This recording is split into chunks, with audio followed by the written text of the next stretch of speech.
पंडित जी, अक्सर मैंने भी कई बार देखा है, हम लोग आज बहुत महत्वपूर्ण चर्चा भी कर रहे हैं क्योंकि आप हमेशा कहते हैं कि जो महिलाएं होती हैं उनसे ही घर का विकास होता है, घर की लक्ष्मी कही जाती हैं, ये हमारे सनातन धर्म में कहा गया है। लेकिन कई बार देखा जाता है कुछ घर की महिलाएं बीमार रहती हैं, उनको ना कहीं सम्मान मिलता है, उनके घर में अक्सर परेशानियां आते रहती हैं। तो क्या वाकई इसके पीछे भोजन बनाने का तरीका, खाने का तरीका, जैसा कि आज आप महत्वपूर्ण बता भी रहे हैं कि अन्न का बहुत महत्व है, देवता के तुल्य कहा जाता है, तो क्या ये वजह होती है?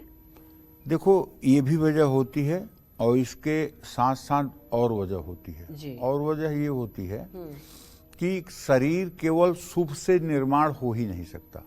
शरीर में शुभ और अशुभ जब दोनों मिलाया जाता है तभी शरीर का निर्माण होता है। जी। जैसे 24 कैरेट सोने का गहना नहीं बन सकता है, उसमें मिलावट करनी पड़ती है।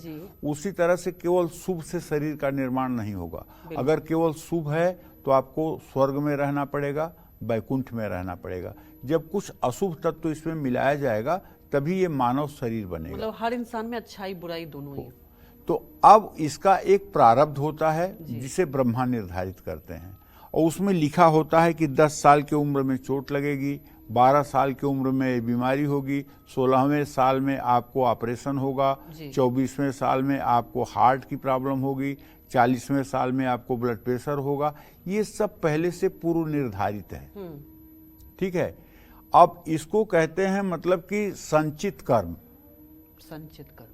और इसको बदलना किसी के लिए नामुमकिन है।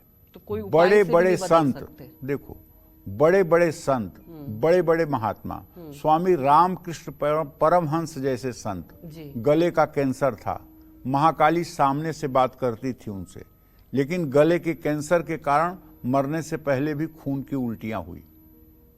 स्वामी प्रेमानंद जी महाराज साक्षात राधा कृष्ण की प्रतिमूर्ति हैं, वृंदावन में विराजमान हैं। 22 साल से दोनों किडनी फेल्योर है।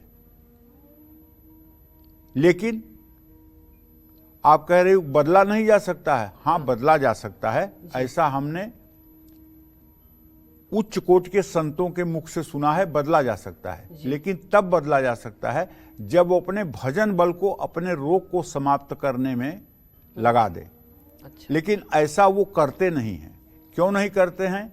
कि ये शरीर तो नाशवान है ही है, रोग खत्म कर देंगे तब भी शरीर मरेगा, और भजन अगर लगा दिया तो भगवत प्राप्ति नहीं होगी। तो इस रोग को सह लेंगे तो कम से कम उन्हें भगवत प्राप्ति होगी, भगवान की प्राप्ति होगी। तो उसी तरह से मनुष्य का शरीर धारण करने के बाद दुख सुख होना तो एक स्वाभाविक बात है। लेकिन जब हम अपनी दिनचर्या को और जब हम अपनी जीवन शैली को ऊट पटांग करते हैं तो न भी प्रारब्ध में हो तब भी दुख भोगने को मिलता है। जैसे कोई कहे कि मेरी आयु 100 वर्ष है, गारंटी दे दे कि मेरी आयु 100 वर्ष है, मैं उसको ट्रेन के आगे लेटा देता हूं, अब तुम 100 वर्ष जी के दिखाओ।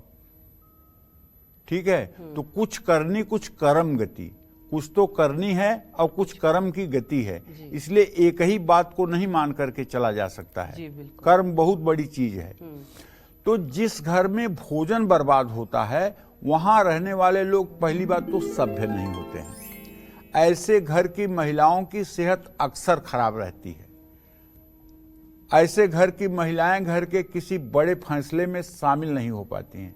और जिस घर में महीने, 2 महीने, 3 महीने में भी कभी कोई परिवार का सदस्य भोजन से भरी थाली उठाकर फेंक देता है, उस घर में दरिद्र के आने में 5 सेकंड लगता है। उस घर में दरिद्र को आने में कितना लगता है देरी? 5 सेकंड। जैसे वो आपके दरवाजे पर चिपका हुआ है और आपकी एक्टिविटी उसने देखा कि आपने थाली गुस्से में उठा के फेंकी और अन्न बिखरा, दरिद्र का प्रवेश हो गया। इसलिए मैं हाथ जोड़ के निवेदन करना चाहता हूं सभी लोगों से, भोजन अच्छा बना हो या खराब बना हो, क्रोध की मुद्रा में भोजन ना करें, बल्कि भोजन ना करें लेकिन क्रोधित होकर भोजन ना करें। दूसरी बात, चाहे कोई भी परिस्थिति हो लेकिन थाली को उठा करके कभी फेंकने की गलती ना करें। इससे बहुत बड़े दुर्भाग्य का उदय होता है और जिस दुर्भाग्य को काटने के लिए आपको बहुत कुछ करना पड़ता है। इसलिए भोजन की बर्बादी करने वालों में गुस्सा और अहंकार, ये दोनों चीजें बहुत होती हैं।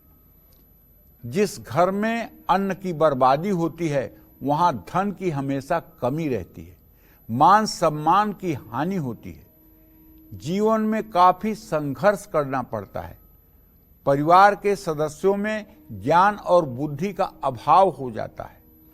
जो लोग अपने पिछले जन्म में खाना फेंकते रहे हैं उनको इस जन्म में पेट से जुड़ी परेशानियां रहती हैं। ऐसे लोगों को इस जन्म में कोई अच्छा गुरु नहीं मिलता है। खाने की बर्बादी करने वालों को अपने करियर, नौकरी और कारोबार में हमेशा परेशानी मिलती है। और सनातन धर्म की तो बात यह है कि जब भी हम कोई भोजन ग्रहण करें तो सबसे पहले हाथ जोड़ करके, आंख बंद करके भगवान का ध्यान करें और भगवान से कहें कि हे प्रभु, ये आपके द्वारा प्राप्त अन्न है, इसे आप पा लीजिए, ये आपका प्रसाद बने और मैं आपका जूठन पाऊं। ऐसा सोचते हुए थोड़ा सा जल थाली के बगल में गिरा देना चाहिए। आप जिसको भी याद करते हैं, भगवान श्री राम को याद करते हैं या भगवान श्री हरि विष्णु को याद करते हैं या भगवान श्री कृष्ण को याद करते हैं या भगवान शिव को याद करते हैं या माँ दुर्गा को याद करते हैं, जिसको भी स्मरण करते हैं उनका स्मरण करके आप ये भोग लगाइए। और उसके बाद तब ये भोजन नहीं रह जाएगा, ये हो जाएगा प्रसाद। ठीक है ना। अब जब प्रसाद हो गया तो प्रसाद तो किसी के पैरों से नहीं लगना चाहिए, प्रसाद तो किसी के जमीन पर नहीं गिरना चाहिए। तो जो थाली में है उसे आपको खाना है, वो प्रसाद है। अगर आपने थाली में जूठन छोड़ा तो आपने प्रसाद का अपमान किया, प्रसाद का तिरस्कार किया। पहले ही समझ लीजिए कितना आप खा सकते हैं कि नहीं खा सकते हैं तो उसको निकालिए, उसको पहले से ही बाहर कर दीजिए। और चाहे उसमें जहर पड़ा हो, लेकिन अगर आपने भगवान को भोग लगा दिया तो आप भी जहर खा लो। भगवान को बचाना होगा बचा लेंगे, मारना होगा मार देंगे। क्योंकि जब भगवान को आपने पवा दिया तो फिर उसके बाद आप क्यों नहीं पाएंगे। एक दिन मैं भोजन कर रहा था, मेरी बहू ने आके कहा कि पापा आज दाल में नमक नहीं डाला है मैंने। हमने कहा हो सकता है ना डाला हो। नहीं बताइए। हमने कहा हो सकता है ना डाला हो तो ले आके डाल दूं। हमने कहा नहीं, अब तो भगवान जी को ये प्रसाद चढ़ गया है, अब भगवान जी को भोग लग गया है। अब जब भगवान जी बिना नमक के खा लिए तो मैं क्यों नमक खाऊंगा, मैं नहीं खाऊंगा नमक। तो कहने का आशय यह है, जब भगवान को हमने समर्पित कर दिया वो महाप्रसाद हो गया। अब उस महाप्रसाद में हम स्वाद देखेंगे, उस महाप्रसाद की हम रेसिपी देखेंगे, उस महाप्रसाद के बारे में हम टिप्पणी करेंगे कि आज ये सब्जी अच्छी बनी है, आज ये रोटी अच्छी बनी है, आज ये दाल अच्छी बनी है, आज इसका टेस्ट बहुत बुरा है, अरे ये तो गोबर बन गया है। ये सब बातें कहेंगे, प्रसाद के बारे में ये सब बात कहेंगे, कितना भागवतिक अपराध होगा।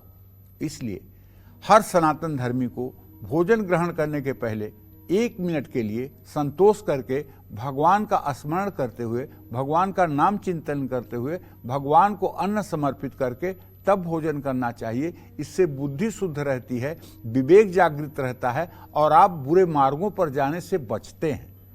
अगर ऐसा आप करने लगे, अच्छा एक बात की और गारंटी, उसमें से आपका एक अन्न कम नहीं होगा। आप ये मत सोचिए कि एक रोटी भगवान चुरा के लेके भाग जाएंगे या आपका थोड़ा सा सब्जी कम हो जाएगी, दाल कम, कुछ कम नहीं होने वाला है, बल्कि भगवान उसको पालेंगे आपके भाव को और आप ही खाओगे। डरो मत, भगवान को केवल भोग लगाना शुरू कर दीजिए नित्य, निश्चित रूप से इससे कल्याण होगा, इसमें कोई दो राय नहीं है। जय मां विंध्यवासिनी। दर्शन 24 यूट्यूब चैनल को लाइक करें, शेयर करें और सब्सक्राइब करें।